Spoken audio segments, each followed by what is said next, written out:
Hi friends, నేను షైనా. Silk Sumitha ఆమెకు సంబంధించిన ఒక విషయము వైరల్ అవుతుంది. సిల్క్ సుమిత తెలుగు సినిమా చరిత్రలో ఒక అద్భుతమైన తార. ఆమె జీవితంలో ఎన్నో కష్టాలను ఎదుర్కొని అసాధారణమైన స్టార్డమ్ను సంపాదించారు.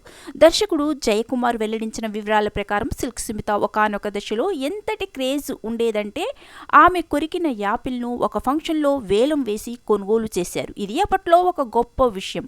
డిస్ట్రిబ్యూటర్లు సైతం సినిమాలో సిల్క్ సుమిత పాట ఉంటేనే సినిమా తీసుకునేవారట.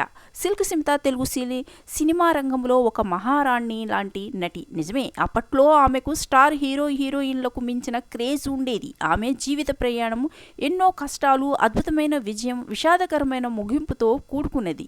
దర్శకుడు జయకుమార్ సిల్క్ సుమిత గురించి పలు ఆసక్తికర విషయాలను ఓ ఇంటర్వ్యూలో వెల్లడించారు. పరిశ్రమలో నిలదొక్కుకోవడానికి స్మిత ఎన్నో ఇబ్బందులు పడ్డారని, ఈ కష్టాలే ఆమెను ధైర్యంగా నిలబెట్టాయని ఆయన అన్నారు. సిల్క్ సుమిత అప్పట్లో ఉన్న క్రేజ్ అపారం.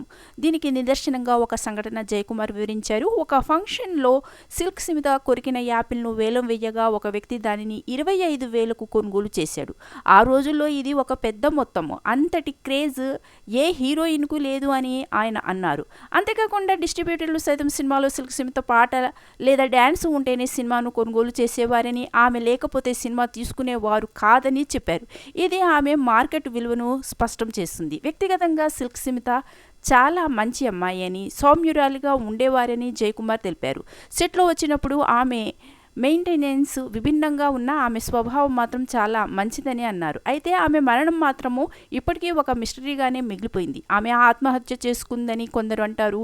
ఆత్మహత్యకు ముందు ఒక లేఖ రాసిందని, ఒక డాక్టర్ ఆమె మరణానికి కారణమని కొందరు భావిస్తారు. సిల్క్ సుమిత తన జీవితంలో ఎంతో సంపాదించినా ఆమె మరణించిన సమయానికి కొంత దాన ధర్మాలు చేశారని, మరి కొంతమంది చేత మోసపోయారని తెలుస్తుంది. ఒక డాక్టర్ ఆమె జీవితంలోకి వచ్చి ఆమెను వ్యాంప్ వేషాలు, డ్యాన్సులు ఎన్నాళ్ళు వేస్తావు, నువ్వు హీరోయిన్ కావలసిన దానివి అని చెప్పి ఆమెతో సినిమాలను తీయించాడట.